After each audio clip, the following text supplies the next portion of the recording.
All right, I haven't got time to mark this motherfucker. Here we go again. We can't hear anybody. Nobody can talk to anybody.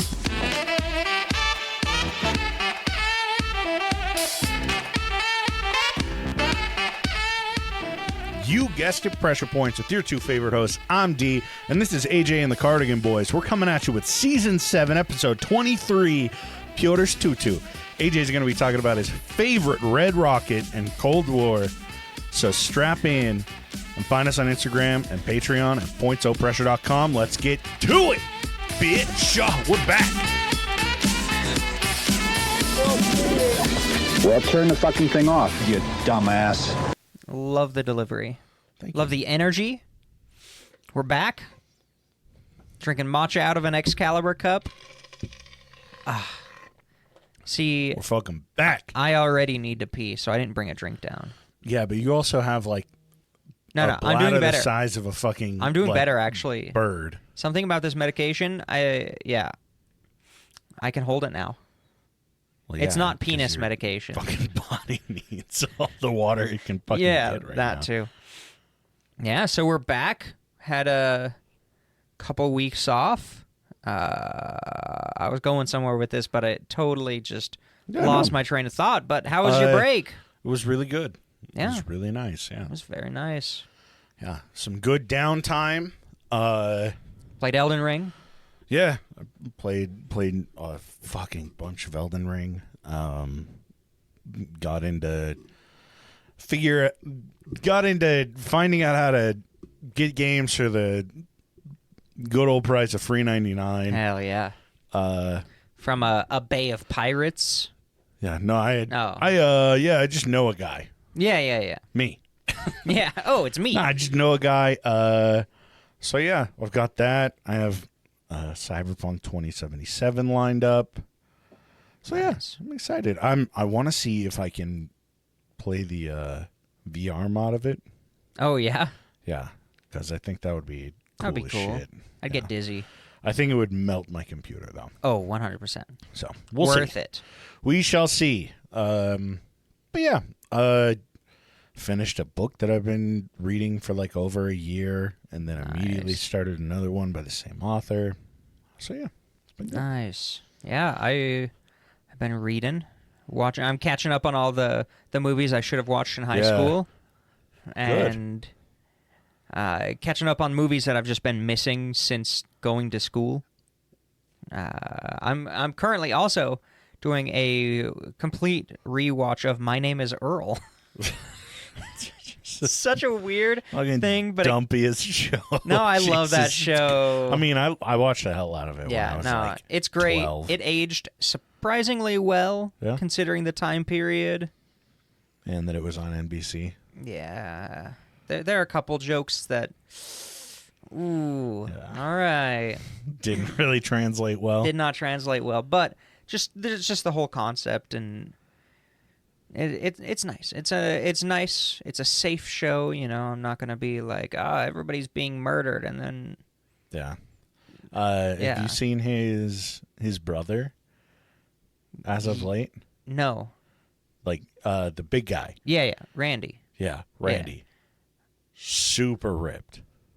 Have you seen it? No. I'll pull that. Shit! I don't know. Yeah, pull it up. I didn't know. Yeah, I just know that he went through like that he's like a scary dude. He went through like major fucking weight loss and started doing like bodybuilding shit. Damn. He's a totally different person. I gotta find out his name.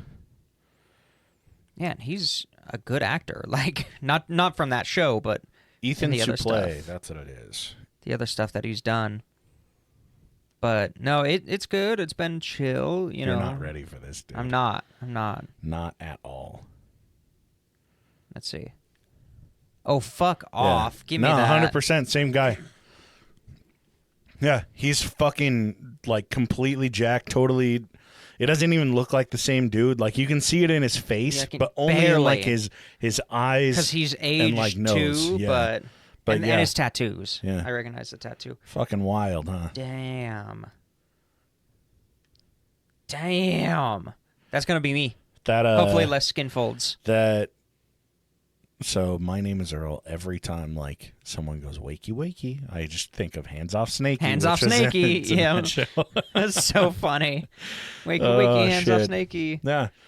No, Good it's show. been good. It's been chill. Just something to melt the mind for an episode every once in a while. While you're at work. While I'm at work, yeah. Burning time. Yep. Nice. Hopefully everybody sleeps through the night, and if they do, I can fit in a couple episodes. There you go. If they don't, it's not like I'm super invested, in some big plot or something. Hey, you know what you should watch instead that you can get through really quickly, and you're going to have it for forever? One Piece and Naruto. I don't have that much easily time. 1,800 episodes worth of content. I don't have that much time. Oh my god. Also, I'm One Piece. Really? Hey, that's No, on I'm you. just kidding. Ugh. No, I don't hate One Piece. I just think it's the meme of hating it is funny. That's fair. Because the people who say that generally have never seen a single episode. I know, dude. And it's so funny to me. Like, it's goofy. If you like anime, you want something to just have on in the back that you don't have to pay a ton of attention to, you should do it. I recommend it. Like, it's weird. It's weird as shit, but it's goofy. It's fun. Yeah. Yeah. Check it out. But yeah, so it's we're back. We're back. We talked about an actor who was fat who is now ripped. Yeah. Welcome. Books, That's fucking TV. pressure points. I'm almost halfway through Blood Meridian by Cormac McCarthy. Oh yeah, cool. You've never heard of Blood Meridian? No. Dude, it's so good. You got to read it. You should read it. I really should. Dude, it's amazing. I'm not going to remember what it's called. So It's I'll send you the PDF. Yeah. Yeah. Do it. Yeah. It is one of the most haunting books I've ever read. It is the way he writes is very disjointed, but it's also very like of the time and characters. Is it a psychological thriller? I don't know anything about it. I don't even know how to describe it. It's a story about a guy we only know his name as the Kid. Oh, and he's just losing And he's it? and it's in the Old West. Okay. And it's just his life, kind of. And there's one of the scariest depictions of any character I've ever seen. Really? In this book. And it's like, they're not saying there's paranormal shit happening at all, but there's something about this dude Something's going on. that's like he's actually Satan or something. Like, I don't know. It's really weird. And at the same time of the language being kind of disjointed and kind of being like written as if he was mostly illiterate cowboy. Some of the descriptions of the scenes and of the violence the are the duality most of like eloquent things that just pop in my mind, and some of the feelings that they describe it in such a way that I've never read before, but is so relatable that I can just feel the situation. It's crazy. Yeah, I'll send you the PDF. It's really good. Right now. Right this second. It's I can. It's on my phone. Don't send it to my phone. Send it to this, because this is where I read. Oh yeah, I can do that. But don't send it now, or we'll get a notification. Oh yeah, let's not do that. Let's not do that. I'll send it after. But after you finish reading it, is it a long one? It's not that long. Oh, okay. Let me know, because you need to read American Psycho. Oh yeah. You have not seen the movie. Haven't seen the movie. So I was gonna watch it, but I'll read it first. Yeah, don't watch the movie. The movie's still really fucking good. The book is just a fucking trip. Like, I do this weird thing when I read where I'll read like half of a book and then I'll stop for like a year and then I'll read the other half. That was just the case with this.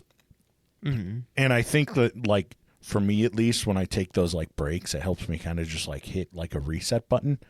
And with that, when I got back into it, I was like, holy shit, I forgot how fucked like this book is. Hell yeah. It's weird as shit. I mean, there are like times he'll go on like a 10-page review of some extremely niche song from the 90s, and you're like, what the fuck? Like, it feels like it's just ripped out of like a magazine, and you're like, what the fuck is this? But it's just like his psyche. It's a fucking trip. So yeah, let me know when you're done, and I'll give it to you.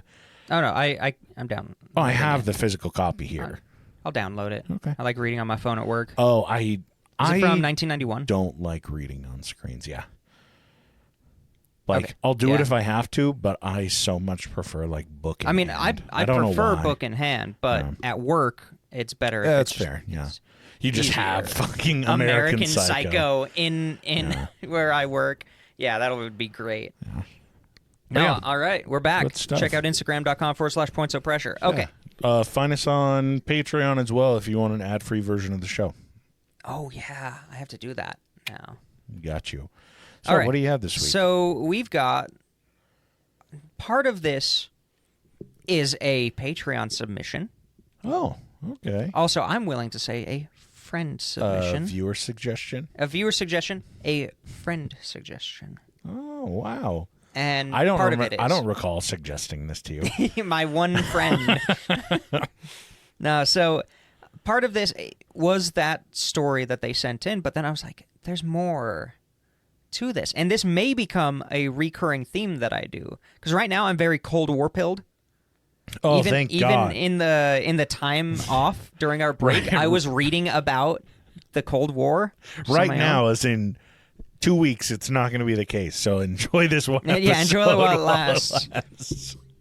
So, a cool October Saturday in 1948. A little close to World War II. That's fair. But as we've discussed, Cold War started way earlier than anyone in the, public believed. While World War II was going on, we were definitely working against the Soviets, despite being allies on paper and in the war. So Saturday, 1948, Pyotr Pirogov, who was a lieutenant pilot in the Red Army Air Force, or the Red Air Force, and Anatoly Barsov, who was a senior lieutenant pilot, took off of their Tu-2 bomber from a base in Ukrainian SSR. They're, Soviet Air Force. They were veterans of World War II. They were awarded for their role in World War II. And, in their past, they had both been very devoted Leninists. They were, but as World War II kind of went on, ended, and then the terror of Stalinist Russia kind of started taking over. Yeah. They became very aware of, they had friends who were just killed in the purges. Oh, Jesus. They had they knew people who were involved in the purges, and seems like all their coworkers, one by one, at random times, somebody could just be arrested for no reason and they'd never be seen again. Yeah, and I mean when you're so directly affected by that. Yeah, it makes it pretty easy to be critical of the system, Yeah. So they even had very close friends who were sent to gulags for being too much of a Leninist and not enough of a Stalinist. Okay, shit. That's rough. And that's during the transition, kind of, during that time period. So, yeah, it was really a tough situation for them. And as pilots, they were also under extreme pressure, because if they just said the wrong thing, they would be suspected of being defectors. Ah, I see. Because they were basically the only ones who had the means to get out of the country. That's a good point. I didn't really think about that. So they were under extreme scrutiny. In a journal from later on, Pyotr pointed out that despite classlessness being one of the main tenets of communism, they had crappy, worn-out uniforms and had to roll their tobacco in newspapers. Oh, Jesus. While the people from state agencies had nice uniforms and they smoked Camel cigarettes. Jesus. And even then, as pilots, they were even higher up than pretty much anybody else on the plane, the mechanics, and the guards. So it was even worse for the people below. They were even lucky to get tobacco in the first place. Mm-hmm. Yeah, so they had some problems with the system they were living in. And so they take off on a test flight. And they fill up 1 hour of fuel, because that's standard for the test flight, or for a training flight. And they take out their maps. And all of the maps at this point that were given to at least pilots, to plane crews, it basically went to Soviet lines, and then it was blank. Oh, Jesus. So they really had not a super clear idea of where they were going to go. They're just given a globe, and it's only fucking It's only- Soviet yeah. Russia. Pretty much. Rest And then, of the Earth is water. It's like fog of war. Yeah, it's fog of covered. war. It's covered with like stretched out cotton balls. They're just glued Yeah. to it. and it was a weird strategy, but it was to prevent people from defecting. And Yeah. the, so they don't. the- so they don't. so they don't can't know where plan they can out go, How much fuel where to go, to figure out where to land and everything. Yeah, That's fair. and there was. They also just didn't care. Like, if there was a war, they didn't care enough. They cared more to keep their people in the dark than to get them informed in case of an actual war breaking out. Jesus. Because at the very least, they could be doing test flights where it's like, oh, we know it's this many miles from this airbase to that potential target in the future. see. So we could at least practice over our own land that flight. Yeah. But they didn't care. They were like, no. We're just going to restrict that information. Jesus. So they're up in the air. Put it on your list. You need to watch. Since you're watching movies right now, Yeah. and you're in the movie groove, the movie groovy, The Death of Stalin. Oh, yes. That is is 100% fucking on our list. Great. Yeah. You would like it. Yep, that's on my list already because of you. Yeah. So they... Oh, shit. Spoiler alert. Spoiler Sorry. alert. Oh, I God. don't That know was if the you end of know this this. story. That was the end of the story. Stalin died. I guess you don't Oh, have to listen fuck. to the rest of this. No, so they're... Because they are World War II vets, they fought in Europe. Mm-hmm. They have a vague idea of the world outside of the Iron Curtain. And they point their plane to... They're trying to find Linz, which is on the American side of Austria. Oh, okay. The Allied side of Austria. This is 48, you said? 48. So there's still kind of that Wall. division. that wall that that's division, in Berlin. Yeah. That division of Europe, and they're going through all that and reconstruction and Hey, stuff. if you want a really good depiction of divided Germany, check out the anime Spy Family. Yeah, that's a... I mean, yeah, kind of. So they are flying out over some water, and they run out of fuel. Oh, shit. Because they're not doing a test flight. They're pointed directly at Austria, they think. They're trying. They don't really know. So they're like, shit, we kind of have to land. It's like, do we land in some water? Do we try to find a nice field? What do we do? Also, there was a gunner on board who did not know the plan. Oh, shit. He did not have any idea that they were going to flee the Soviet Union. Just starts fucking shooting at Poland. Yeah. Just from the plane. So they are, as I said, they're trying to get to Linz, and they see an airfield. And they're like, I think we can cruise, we can coast just to the airfield. Turn everything off. It's gliding time. So they start gliding down. Catch the hot air pockets. As the wheels touch down, Barsov, is that what I called him? Yeah. Yeah. Anatoly, he looks out and he sees a star on one of the buildings. And it's a 5-pointed star. And he's like, oh, shit. We're on the Soviet side. Yeah, we flew to the wrong one. Ooh, that's not good. They get out. And Pyotr says, I am Russian pilot. Where is Linz? And turns out they're on an American Air Force base called Camp McCauley. Ooh, they lucked out. Because they didn't know that the Air Force has a 5-pointed star, too. Like, they really just didn't know a lot about They're it. like, shit, a star. Oh, fuck. Oh, fuck. Meanwhile, we got 50 And of them, they're bitch. like, wait, it's an American star? Oh, Oh, fuck. yeah. So, yeah, they successfully defected. The Soviets sent out a general, the general commander of the Soviets on that side, to go talk to them and said, hey, come back. Yeah. And the gunner said, okay, I wasn't planning on this. Like, I was kidnapped. So he goes back, and because this was a very, very early defection He's case... immediately sent to the gulag anyway. Yeah, probably. But because this was so early, the Americans and the Soviets really didn't have, like, a lot of systems in place for what to do when someone defects. I'm sure that they just weren't expecting it either. Yeah, not yet. So the Americans granted the Pyotr and Anatoly political asylum because happens they also smuggled some electronics equipment that the Americans hadn't seen yet. Oh. So they got that off the plane before the plane was disassembled and returned to the Soviets.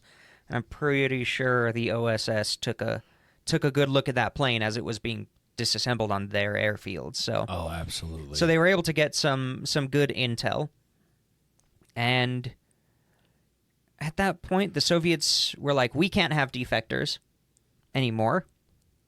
So we're going to enact mutual responsibility, which is my favorite punishment of the communist regime. Oh, no. This is where they would, if you committed a crime, any of your close friends or family members can be punished for it.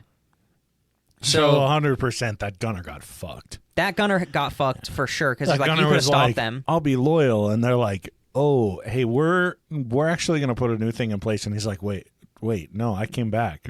Yeah, wait, I didn't want to do that.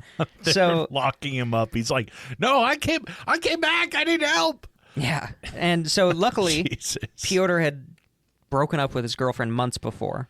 Yeah. And as far as I know, Anatoly didn't have any family. So her loss. Nobody directly... her loss. She didn't get sent to a gulag. But they also... This event made the Soviets implement an early warning system where they could tell if their planes were leaving their airspace, and then they would send out an interceptor to say, turn around or we're going to blow you up. Oh, Jesus. They had interception systems that would track their pilots.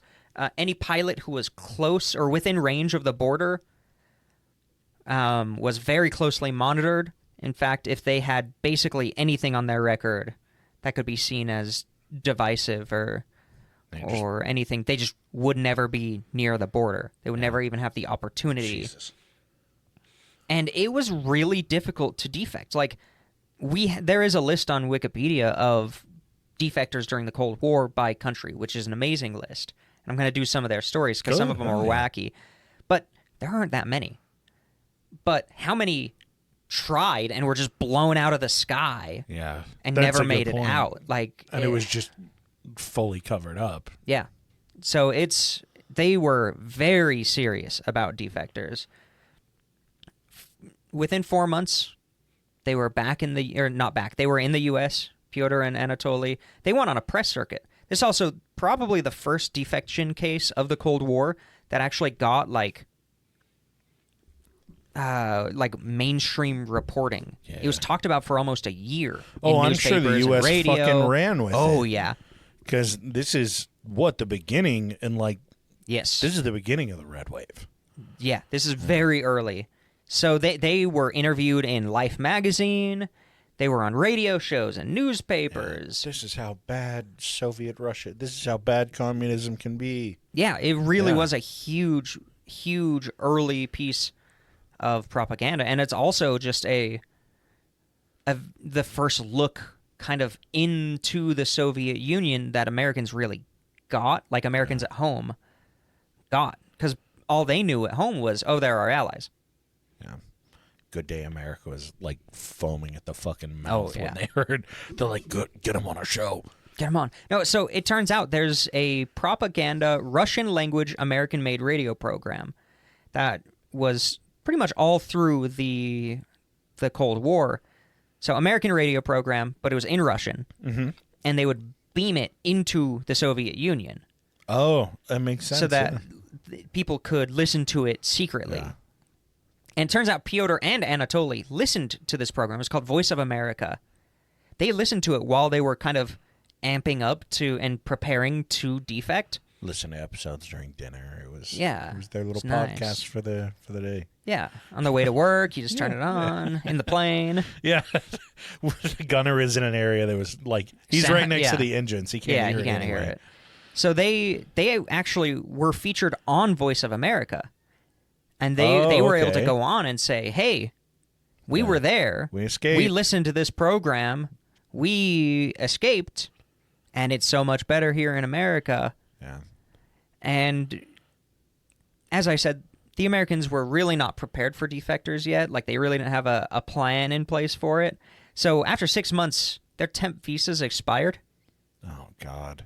No. And the Americans were like, well, we don't want you to go back, so you can extend your temp visa or apply for permanent residence. Like, we actually have this this whole system out west that we have some camps that are set up. Yeah. They're made to hold a lot of people.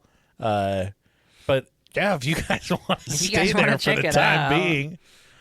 Yeah. So at this point, Anatoly was basically an alcoholic. Mentally, he was not doing okay, which was really weird. Like, I don't know. He was a little bit older. He was an older guy than Pyotr, so he may have probably just been more difficult. Could chalk it up to fucking culture shock. Culture shock and betraying those morals that he may have, had instilled in him when he was younger. Who knows? But because they were potentially got word of the new law that Russia put in place. Because of them. Because of them, and he's just like, I mean, I at least would be like, oh God, like who do I know that's been scooped up now? So kind of survivor's guilt in a way. Potentially, yeah. They were still technically Soviet citizens at this point, so they were allowed communication with the Soviets. Pyotr said, no, I don't want any communication with them. Fair. Because he was young. He was in his 20s, which is crazy. And yeah, Anatoly, it got to the point where he would just like, Pyotr would be telling the story, and then Anatoly would just be there like drinking and smoking and not saying anything. And I love the titles of the old Soviet Union. So Anatoly was in contact with the ambassador extraordinary and plenipotentiary of the USSR, which is the highest ranking diplomat ambassador of the Soviet Union. Because a lot of these give me like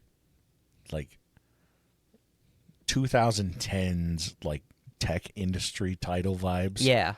Where it's like extraordinary leader of it's that kind of silly over the top shit. Chief dreamer and holder of the vision. Yeah, exactly. Which is that a kind of shit. legitimate title of a job I used to work at. Mm-hmm.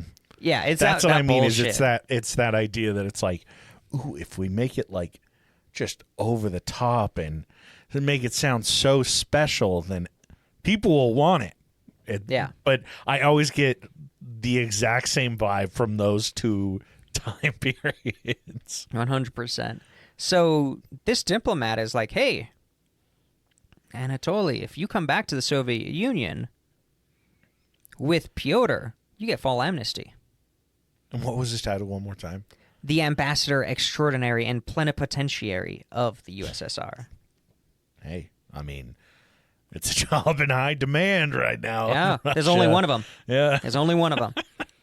So, yeah, he says you can come back, full amnesty, if you bring Pyotr. If you don't bring Pyotr, you can come back, but 2 years gulag. Man, imagine fucking, like, buying that. Because now we hear that and we're like, don't do it. Don't do it. Like, we know again, who you're this is fucking early. dealing with. This is early. Yeah. We know in hindsight what they're dealing with. Yeah. This is, I mean, this if is you were in the upper before. echelons, you knew. Yeah. But it really hadn't, the purges and just everything really wasn't that big yet. Well, and This I is mean, still the even, 40s. even their companionship law, or whatever the fuck, I don't Mutual remember. responsibility. Mutual responsibility. Even that law, it's not like they put it in and like newspapers are writing about it. Yeah. It's like you only get scooped up if one of your fucking family members has done it. And it's not like you can come back to tell people it's not about like it. you can tell your neighbors, oh, yeah, they're coming to scoop us up because Joey went over he went over the border. It's like, nah, they'll disappear, and people have no fucking idea what happened. Like you said, retrospect, we can look back on it and be like, oh, yeah, it's crazy what they were doing, but these guys are like, for a guy who's guilty and wants to go back to his home, it sounds like a good deal. Yeah. So they argue for a while, and Pyotr just straight up refuses and says no. Pyotr even tells Anatoly, they're lying. They're going to execute you if you return. Yeah. Like, obviously. But he was just kind of... Send a letter to the gunner. I promise. Yeah, if he responds, then I say go back. No, if he responds, it's a forgery. Yeah. Because Pyotr was really on it. He really understood what was going on, and it feels like Anatoly was a little bit older, a little bit more like, he had a little bit more faith. Yeah. He had probably been so heavily affected by the propaganda his whole life. Yeah. So, Anatoly went back. Oh, R.I.P., buddy. Years later, 1957, Stalin dies. And the Soviets again try to get Pyotr to come back. They say, oh, things are different now. Stalin is dead. Like, oh, that was really rough, but it's way better now. And we have this letter from Anatoly. Gives Pyotr the letter. That's fucking sneaky. And Anatoly, Pyotr basically was like, this is fake. Yeah.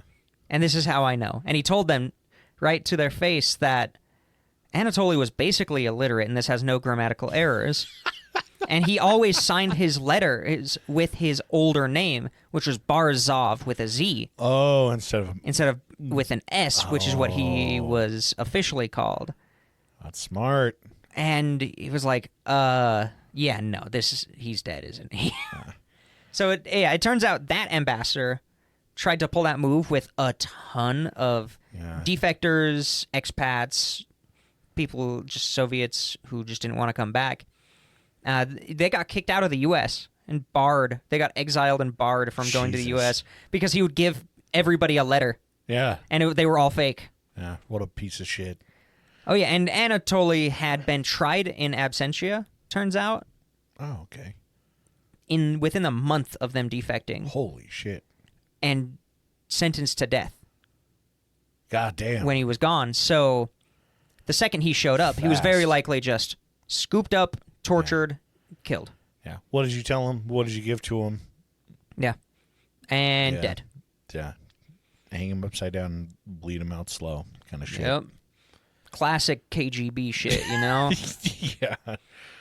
Yeah, so from here... Put him in a tub with a very low dosage toaster. Yeah.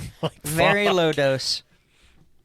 And attach some wires to his nips. Here's our human crock pot. Shit like that. God damn. But lock him into a coffin while awake, and then slowly put him on a conveyor belt towards a comical metal jaw type device with fire behind it. That's actually something that I think it was called Unit 13, or the 13th. I have it right here. Give me a second. The 13th department used. That was the department of the KGB who did like assassinations and shit like that, which is an entire episode on its own. But he's put on two treadmills facing opposite directions, yeah. Right next to each other. My back. So from here, as we know, tensions grew in the Cold War, and at its peak, what's considered the peak of the Cold War, U.S. and Soviet ground forces were considered about equal in power. Oh. But the Air Force and the Navy advantage went to USA. We're number one. And the Soviets knew it, so they kind of changed their entire strategy in the Air Force from, we're going to have a strong Air Force, to we're going to develop supersonic jet interceptors that can fly in, shoot a bomber, and then fly away before their escort can fight us. Oof. That's the whole idea. You can just kill them, fly away. Peace out. do these little hit and run attacks. So that's when they developed like the MiG-25 supersonic interceptors. Oh yeah, and stuff like that. Yeah. I know the MiG-25. Yeah, I told you about them. Yeah. Yeah, and they would basically it was the only way that they could confront parts of the U.S. Air Force without just being completely obliterated. And they were also the plan was also to use them as like little hit and run distractions while the ground forces were rolling in. Yeah, just poke. Yeah, little poke. Poke the bear. And they were really advanced for the time in what they could do, which is kind of funny because we didn't know it at the time, but they were still using like analog gauges and dials and stuff in these supersonic jet fighters, while the U.S. was introducing the first onboard computers. Fucking steampunk fire. Yeah. Like they had to pedal it, you know? Like a crank jet. Yeah. You had to put water in the radiator. Wind up. You feed coals into it. It was a lot like that. Like they were kind of behind on that stuff. Because, yeah, the U.S. was putting these computers on way earlier than I thought they were. Fucking jet with like a smoke chimney. yeah, coming out the back. Get the boiler up! No, it's not coming out the back. It's right next to where the pilot sits. Yeah. And, you know, as I said, it became really, really difficult to defect because of Pyotr and Anatoly and a couple other pilots who were able to make it out. But this kind of just made it so that people who were really committed to getting out got really creative. Yeah. And in walks Alexander Zoyev. Zuyev. Zoyev? That sounds like it. Good enough for me. Probably like pronounced Zhukov or some shit. Yeah, right. Something completely off. Alexander Mikhailovich Zoyev, maybe. Born in 1961. He was born 13 years after Pyotr and Anatoly defected. Damn. And he was a pilot with He was 6 years old when he six, defected. yeah. You know, he was a pilot with the VVS, which is the Red Air Force, the Frontal Aviation Regiment based in Georgian SSR, modern-day Georgia, roughly. Atlanta, Georgia. Yeah, I know. Yeah. And he had a really bad relationship with his wife. That's how it always starts, right? Yeah, yep. How many bad of our relationship stories... with a dad or your significant other, and it always goes south. Yeah, every single time. So his wife also happened to be the daughter of a high-ranking Air Division Chief of Staff, which was kind of the Soviet dream. Uh-huh. He was really living, like, probably one of the better lives that you could in the Soviet Union from not being in the upper echelons already, where he married into an influential family. He's a pilot, which is kind of a big deal.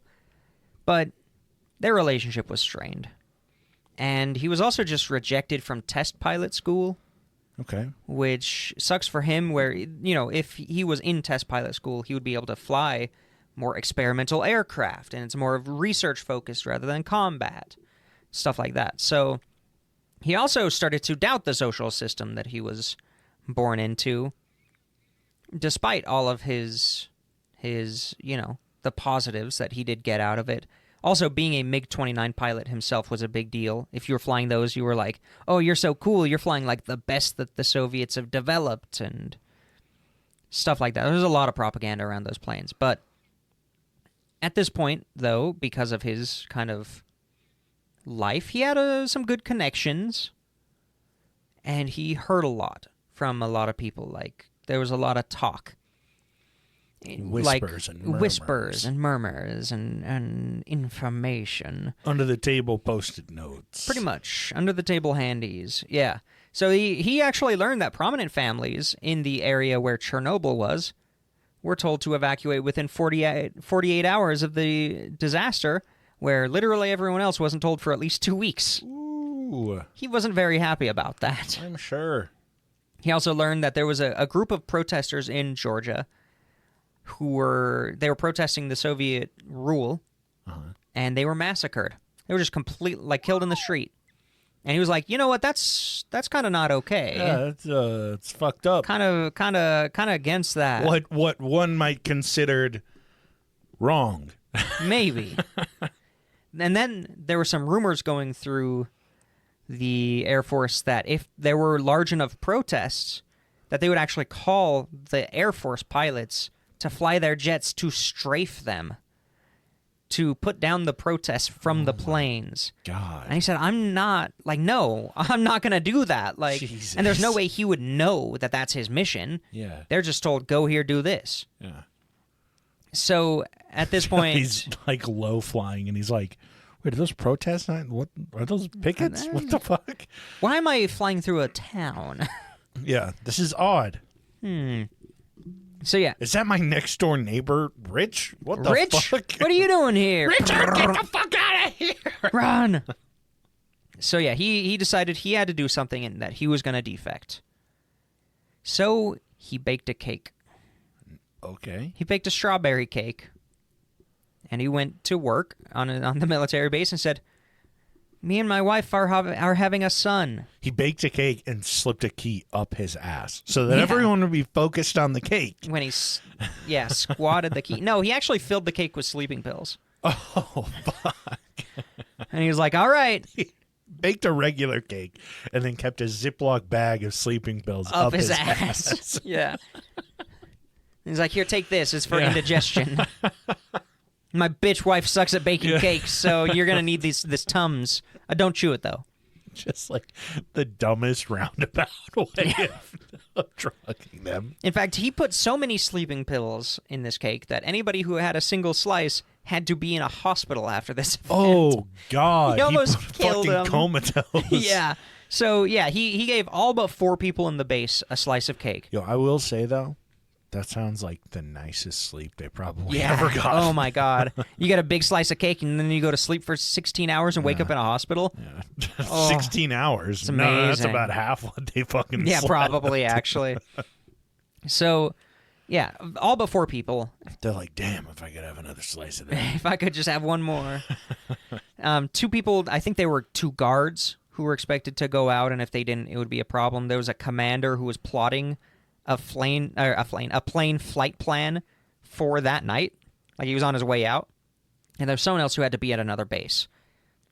So he didn't give them cake. He was just like, no, you don't get this. Yeah. Because you got to be somewhere else. You have to drive home, and this is going to kick in about 15 minutes. Yeah, you can't do this. Also, his wife was pregnant.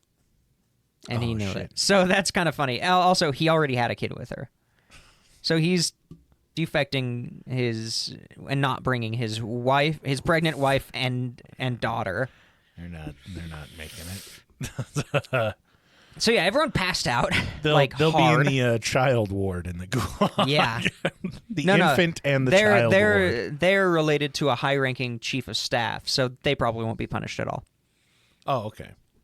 Yeah, classism doesn't exist. Yeah, this is true, yeah. So everyone passed out. He cuts phone lines because it's the 60s and everything is done through phone lines. And he walks out to his plane on the airfield. Pinch off the steam line Yeah, that the phone was connected to. Yeah, seriously. The wood. He took the coal out of the burner. No, so he approaches the guards who are out on their regular patrol, and he timed it so that it was like 20 minutes after shift change was supposed to happen. Okay. So he goes up to them and says, "Oh, they're still back at the base. I don't know what they're doing. I think they're just gonna they don't want to come out, And so the people on guard duty were like, "What the fuck? Fuck them." No. And they went back. They just left. They went back to the base. I'm going to have some fucking words. Yep. I'm off shift. And then he walks up to the plane, and there's a mechanic there. And the mechanic has an AK-47. Uh-oh. Important detail. And he walks up. Mechanics also pass shift change. Oh. And the guy says, "I can, if you need to go get them, they're just back at the base, I don't know, playing cards or something. Yeah. I can watch. Somebody made I can watch your They're gear. celebrating Yeah, somebody made somebody's a cake. birthday. I can watch your stuff, make sure nothing happens." So the mechanic gave him the AK, and he walked back to the base. It shoots him in the back. Yeah, murders him. So he starts preparing for takeoff. He's fueling up. He's removing locks, and he's going as quick as he can. But the mechanic came back. Uh-oh. And that's because the mechanic went into the base, saw everybody was passed the fuck out and said, I think there's something wrong with I think there's something wrong with this situation. So he comes back with a gun. And they're not like dead. They're just sleeping in really weird positions. Yeah. And they can't, they're inconsol, they won't wake up. He's like shaking them and stuff. Yeah. So he comes back and says, Alexander, what the fuck is going on? And they actually wrestle. Oh, shit. He talked about, Alexander talked scrum. about later that Alexander wrestled in high school, but so did this mechanic. Oh, shit. So they were like fighting to the death, hand-to-hand combat. God damn. In this hangar. Well, it wasn't a hangar. It was a tarp over an airplane. He goes, but, you know. Why don't you just come with me? Yeah. So they both, like, they do that thing where their guns get kicked away, and then they're both trying to get their guns. They actually both get their guns. Oh, shit. Alexander shoots the mechanic multiple times. The mechanic shoots him in the arm. Ooh. And then the mechanic's like, you shot me more times, so I guess I lose. Yeah. He didn't die. But he's like, well, it is Russian rules. Yeah, Russian rules, you know. I now have to go drink myself to death. So Alexander takes off his MiG-29, and he's going to come back to shoot there's another MiG-29 on the airfield, so he's going to shoot it. But he didn't take the locks off his guns, so he couldn't. But there weren't any pilots who were conscious anyway. So he flies 240 kilometers, 150 miles across the Black Sea into Turkey, which Cold War Turkey is like North Korea. Like, not in the way that North Korea really wants to suck Russia's dick. Cold War Turkey is like a modern-day Turkey. Yeah, modern-day Mississippi. Yeah. So he gets to Turkey. He lands on the airfield. Cold War Turkey is like Soviet Russia. Yeah. And he says, finally, I am American. His English wasn't very good. It's like, I'm free. And they're like, oh, honey, you're in Turkey. You're not free. Well, because he identified himself as an American. Oh, okay, cool. The American ambassador and consulate was involved. And because Turkey was BFFs with the Soviets, they were like, you don't get to keep the plane. America doesn't get this plane. So they send the plane back. But the Americans were like, okay, he's a defector. At this point, they know what to do. Yeah. They're like, okay, he's under our protection. 15 years later, I have a fucking process for it. And he was sent to surgery, and then he was immigrated to San Diego, California. Yeah. Woo. And he was... Wait, why was he sent to surgery? Was it to remove the sleeping pills? He got shot in the arm. From his ass? Yeah. It was to remove the gun, the AK that he put up his ass. Yeah. Oh, the entire MiG that he put up his ass, the other plane. The second plane. The second plane hit his ass. His colon.